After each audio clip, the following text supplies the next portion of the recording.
Bonjour, dans cette vidéo, on va voir comment mettre en place le protocole mode bus TCP/IP sur un automate bake-off. Mais avant tout, on va aller vérifier qu'on se trouve sur sur le même réseau que l'automate. Donc pour cela, on va aller sur l'explorateur de fichiers, sur réseau, propriété,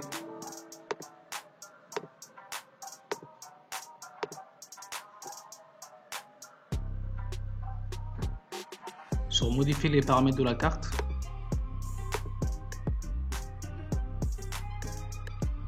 propriété. On choisit IP version 4 et propriété. Donc là on coche cette case là et là on met l'adresse IP du PC.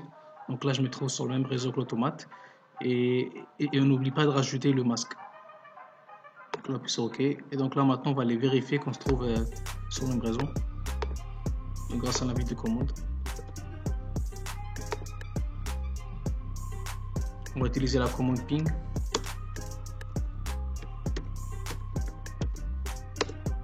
Donc voilà, on a une réponse de la part de l'automate, donc c'est-à-dire la connexion a été effectuée.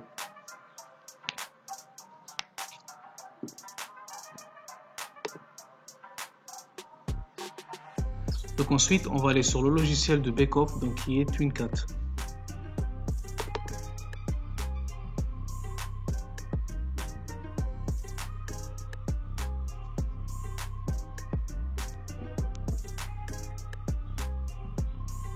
Donc là, on va créer un nouveau projet.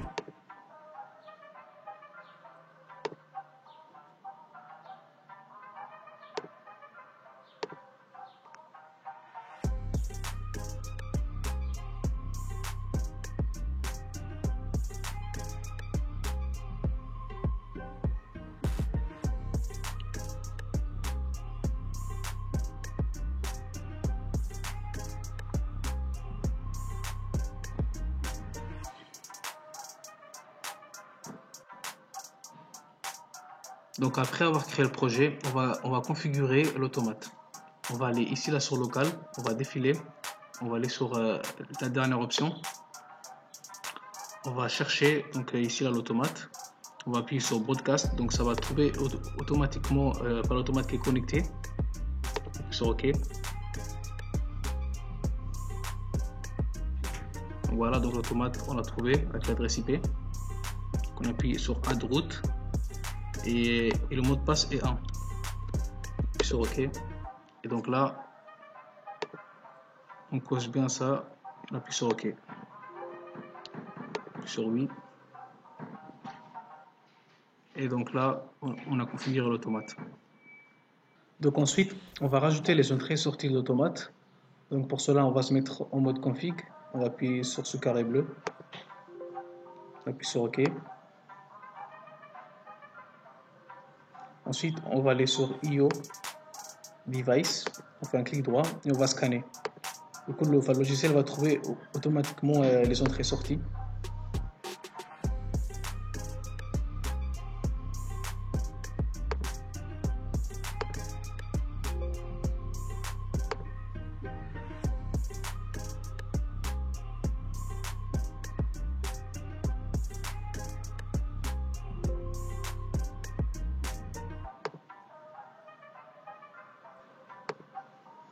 Donc voilà, donc on va sur terme 1. Et là, on a, donc là, ici, on a toutes les entrées. Et là, on a les sorties.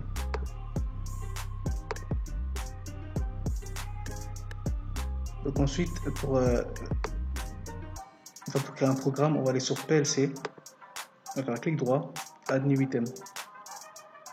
Donc là, on choisit un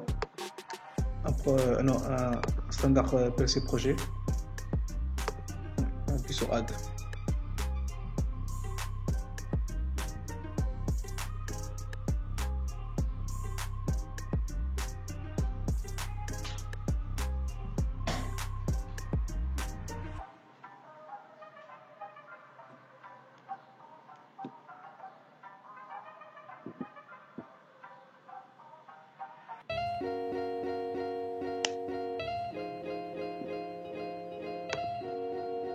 ensuite, on va sur POU. Et donc là, on a notre fichier où on peut créer notre programme. Donc là, on va déclarer les variables et là, on va mettre notre programme. Donc là, je vais créer un petit programme pour ensuite vous montrer sur Kepware. Ça va vérifier que les variables elles sont bien envoyées sur Kepware. On verra également sur l'automate que les entrées, enfin que les sorties elles s'allument. Donc pour ça, je vais faire un petit chiniard. Donc voilà le programme que j'ai fait. Donc c'est un chiniard. Donc là, j'ai déclaré toutes les variables. Donc là, c'est toutes les LED qui vont s'allumer. Donc là, on a une temporisation, comme ça on aura le temps de voir les LED s'allumer et s'éteindre. Donc ensuite, ici, on a une variable. Donc c'est la première case du tableau d'échangement de bus. Donc c'est en Word, donc elle fait 16 bits. Puisque nous on va passer des variables booléennes, donc on pourra en mettre plusieurs sur la même case. Donc c'est pour ça que j'ai déclaré qu'une seule variable. Donc là on peut voir on peut voir comment affecter une booléenne à un bit d'une variable. Donc là on a tout simplement on met la variable point le nombre du bit et là on lui affecte la variable qu'on veut.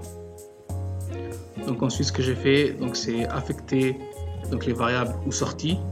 On va tout simplement aller sur la sortie, appuyer sur Linked To et là on rajoute les variables qu'on veut associer. Donc j'ai fait pour toutes les sorties. Donc ensuite on va charger le programme sur l'automate pour ensuite vérifier que ça marche correctement. Donc on va activer le mode run. Donc on appuie sur le carré vert, on appuie sur OK.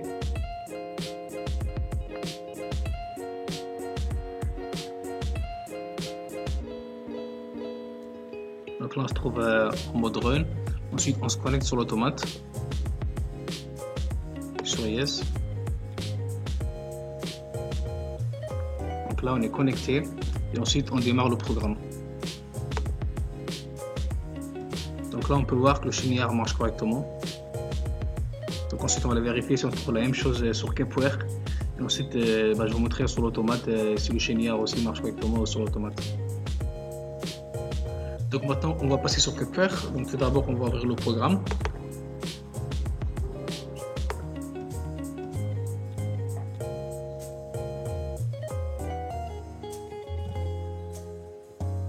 Donc ensuite il y a cette fenêtre là qui s'affiche. On va créer un nouveau channel. Donc là on va choisir le mode bus TCP/IP.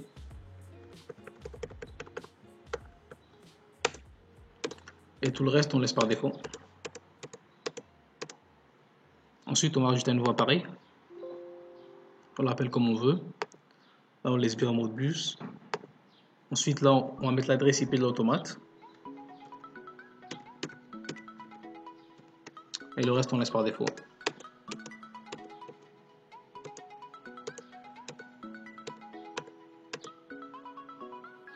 Donc ensuite on va rajouter les variables. Donc on va faire clic droit, new tag. Donc là on va mettre le nom de la variable. Et donc là on va mettre l'adresse où se trouve stockée la variable. Donc il faut savoir que par défaut la première case du tableau mode bus est 4001. Mais après ça peut changer selon le constructeur. Donc ce qui est le cas avec Beckhoff. Donc en fait ils vont rajouter 12288 à 4001. Du coup ce qui fait que la première case est égale à 412289. Et ensuite on rajoute 1 pour toutes les cases suivantes. Et puisque nous on a mis plusieurs variables sur la même case, il faut préciser sur quel bit on va chercher la variable. Donc là par exemple S0, on va chercher sur le bit 0 et donc on fait pareil pour toutes les variables.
Donc voilà, donc là j'ai déclaré toutes les variables.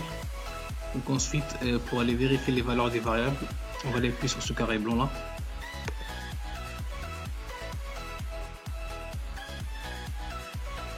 Donc ensuite on cherche le channel qu'on a créé.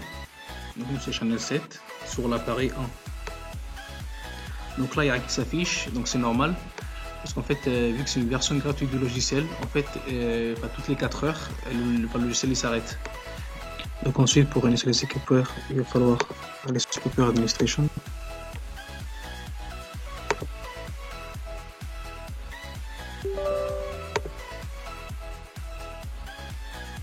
Ensuite, on aura une icône en bas qui va apparaître. Avec clic droit, Stop Runtime Service. On met oui. Là, du coup, on va se reconnecter.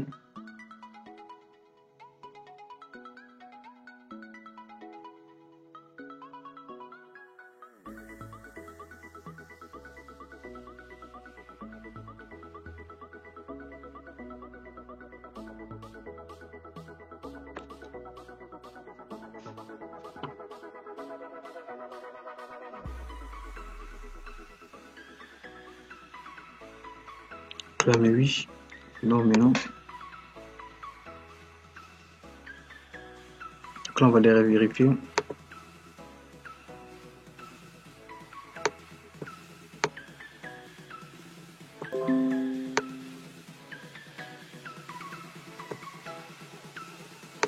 On va sur channel 7. Donc là, on a toutes les variables. Et on voit que le schéma il marche correctement.